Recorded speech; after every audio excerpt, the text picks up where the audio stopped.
entender la cuestión de los tiempos.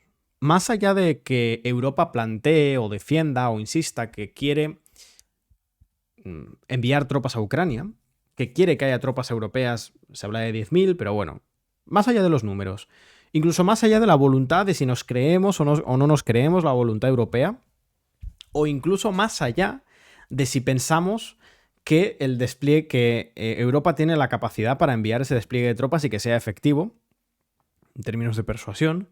Más allá de todo eso, hay que entender los tiempos en los que se está moviendo toda esta discusión. Y estamos en el marco de la negociación, ¿vale? Y hay uno de los dos actores que está negociando la paz o el alto el fuego, que es Rusia, que está planteando literalmente que no aceptará la presencia de tropas de la OTAN y por extensión de tropas europeas en Ucrania. Lo está planteando de manera literal. Entonces, cuando Rusia dice que no aceptará esa presencia de tropas de la OTAN, no es que esté diciendo no me gusta la idea, nos vamos a posicionar en contra, nos vamos a quejar. No, es que está diciendo que con tropas que con tropas europeas en Ucrania no firman un alto el fuego. Están diciendo eso. No me parece una tontería. Y es más, lo que está planteando al mismo tiempo Rusia es: nosotros firmaremos un alto el fuego siempre y cuando ese alto el fuego no contemple la presencia de tropas de la OTAN y por ende europeas en Ucrania. Voy más allá. Lo que está también diciendo Rusia es: como nosotros firmamos el alto el fuego, pero a posteriori los europeos desplieguen tropas en Ucrania, nosotros lo consideraremos como una violación del alto el fuego. No me parece una tontería.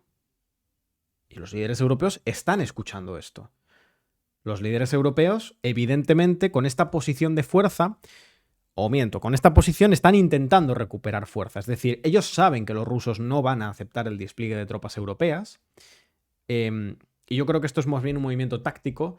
Como ellos entienden que no tienen ahora mismo la suficiente, por sus propios errores, no tienen la posición para hacer exigencias en el marco de las negociaciones, quizá lo que están planteando es: mira, bueno, nosotros nos plantamos en una posición más o menos de fuerza, que es la de que queremos enviar tropas a Ucrania, considerando que es una posición que los rusos no van a aceptar, y ahí es donde nosotros ya tenemos un marco de negociación.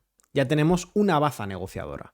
Esto es un poco como lo de los ucranianos en Kursk, ¿no? Los ucranianos, manteniendo presencia militar en Kursk, lo que están haciendo es conservar una futura baza de negociación.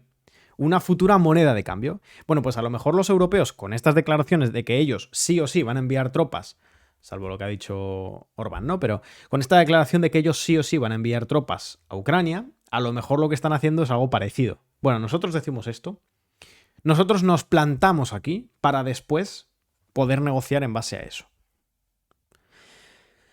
Yo creo que es un poco la idea.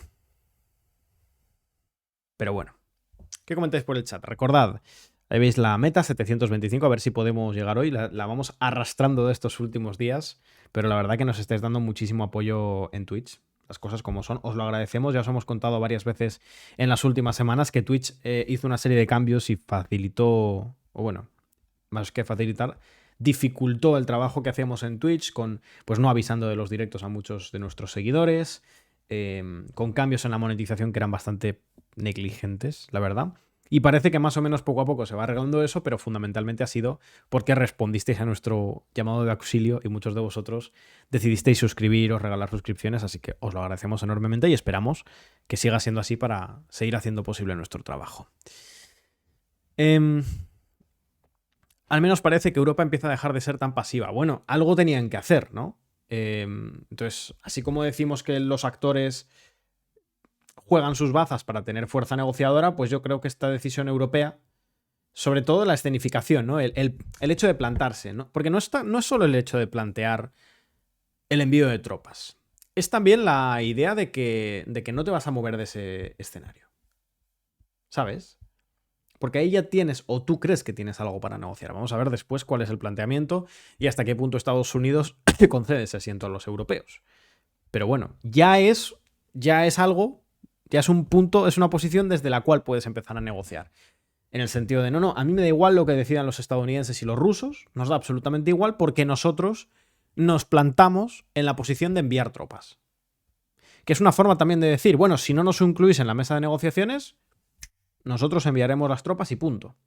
Y si Rusia es un actor que pone como una de las... yo estoy explicando cuál creo que está siendo la mentalidad de los líderes europeos, ¿eh?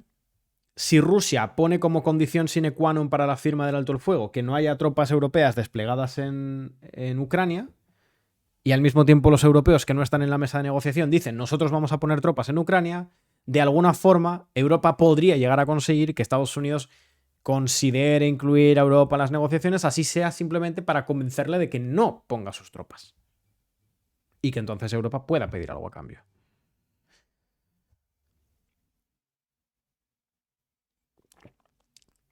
Putin a estas alturas se va a tragar el farol. No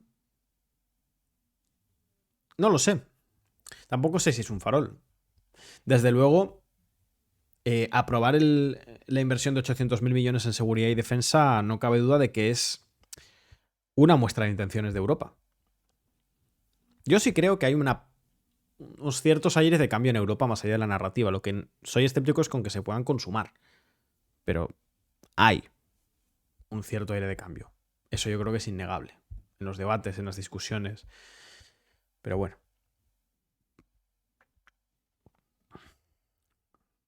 ¿Qué más planteáis en el chat? Vamos a ver. Vamos a ver YouTube, por cierto. Bienvenidos Paco, Ever, Javier, TV Zurda, Roberto. Una historia. ¿Qué tal? ¿Cómo estáis? Bienvenidos. Casi 200 personas, casi 400 en Twitch. Buenos números últimamente. Os agradecemos que estéis viniendo por aquí. ¿Qué más? ¿Qué más? ¿Quién creéis que lleva más la batuta en Europa?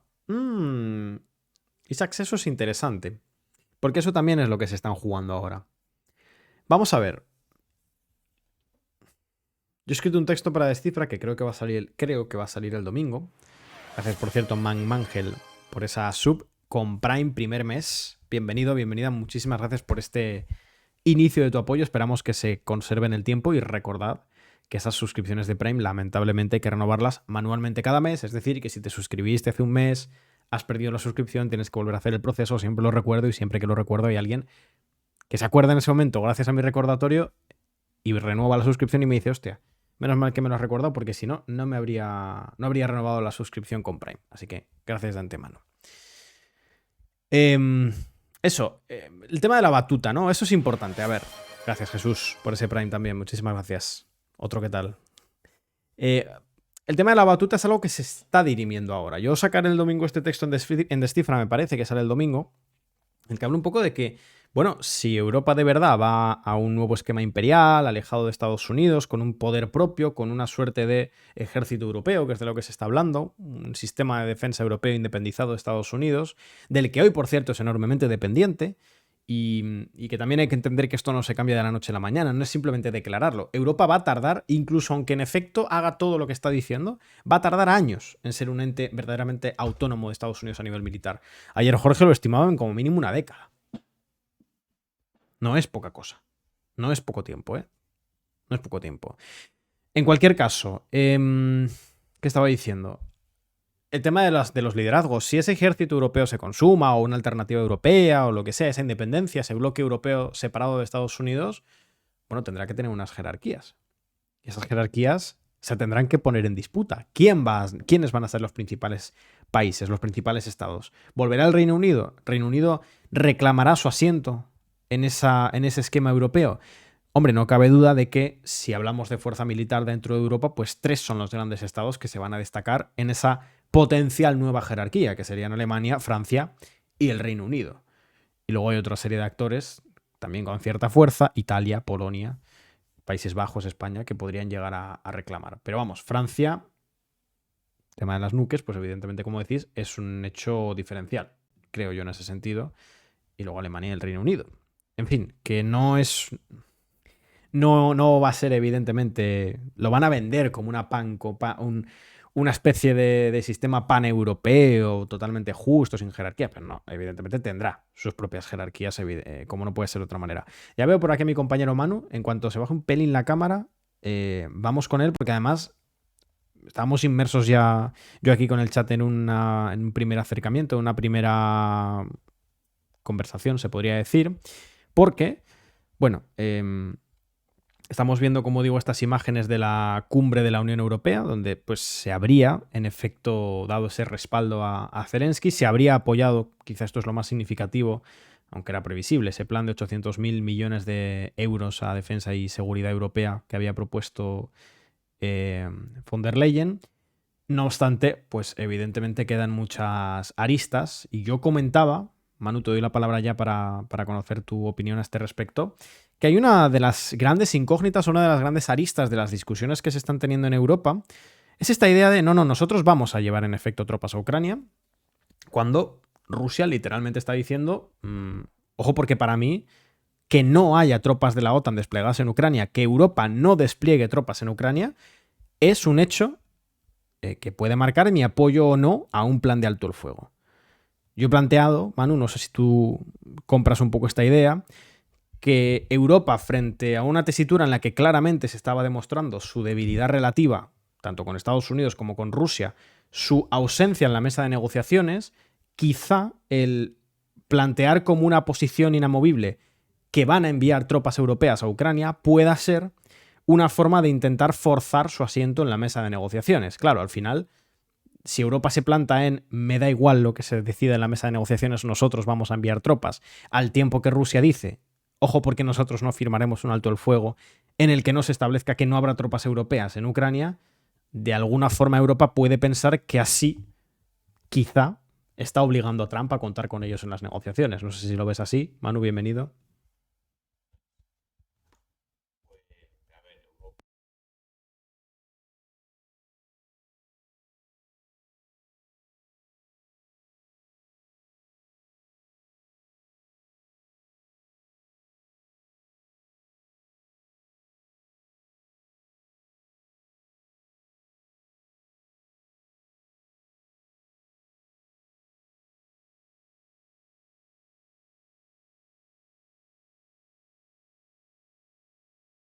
No, Perdona, no ha Manu, que habido no. un cambio. Estabas mute, perdona, que no me habían. Me están avisando aquí en el chat, perdonad, ¿eh? Ah, Ahora sí, si puedes volver a empezar, perdona, ¿eh?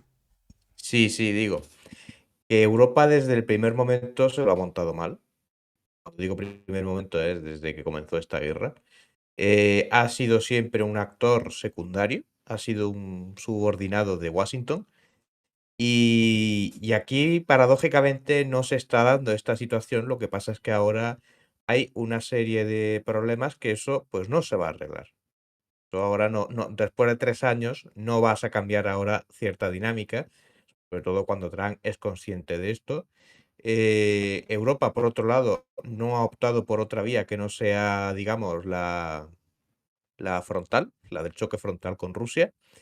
Eh, Decía antes que en Alemania hace unos meses se estuvo comentando, hubo comentarios en prensa que daban a entender que a lo mejor Scholz, después de aquella conversación telefónica que tuvo con Putin, que era la primera en 3 años creo que era, eh, pues que a lo mejor visitaba Moscú y demás, ¿no?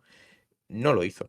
Scholz no lo ha hecho. Yo no sé si ha pasado algo entre medias, pero mi impresión es que este señor pues ha mantenido un poco la cobardía que ha mantenido desde que comenzó esta guerra. O sea, y lo digo así, este señor en determinadas cosas ha sido bastante cobarde respecto, por ejemplo, pues de la línea que seguía Baerbock y los verdes, que se la han impuesto y así le ha ido al partido luego en las elecciones. Y en política exterior yo creo que él tampoco se ha atrevido a marcar línea propia, cosa que hacía no solo Merkel, también hacía Helmut Kohl, también hacía Helmut Schmidt. Gerhard Schröder es al que yo me quería referir, que en este caso es canciller socialdemócrata a caballo entre finales del siglo XX y principios del siglo XXI. Entonces, Europa, ¿a dónde quiere ir con esto? Yo personalmente soy escéptico.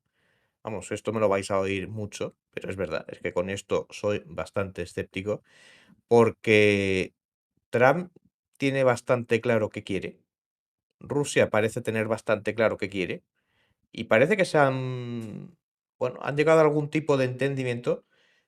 No digo que ya esté arreglado esto, simplemente que parece que tienen entendimiento respecto a hablar y llegar a acuerdos. Y sobre todo de cerrar este capítulo y bueno, pues estar a otras cosas, ya lo que le interesa a cada uno, eso es otra cuestión. Y Europa pues está con esta dinámica de seguir la guerra, que en eso pues está como Ucrania, o por lo menos Zelensky. Zelensky y su círculo siguen en esa dinámica de hay que seguir con la guerra. Y Trump pues tiene otros planes. Tiene otros planes. La guerra, aparte de la promesa que él hizo de que de que si llegaba a la Casa Blanca, que terminaba con la guerra, bueno, pues no es solo una promesa electoral, es que es parte de su estrategia y parte de sus planes liquidar esta guerra y pasar a otra cosa.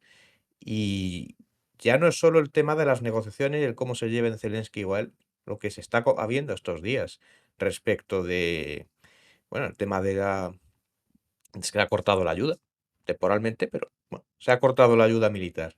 Se ha dejado de colaborar con las agencias de inteligencia en ciertos niveles, que básicamente pues va a suponer que Ucrania, lo que es realizar ataques aéreos en profundidad en Rusia, se acabó, por lo menos a gran rasgo, lo que ha venido viendo hasta ahora.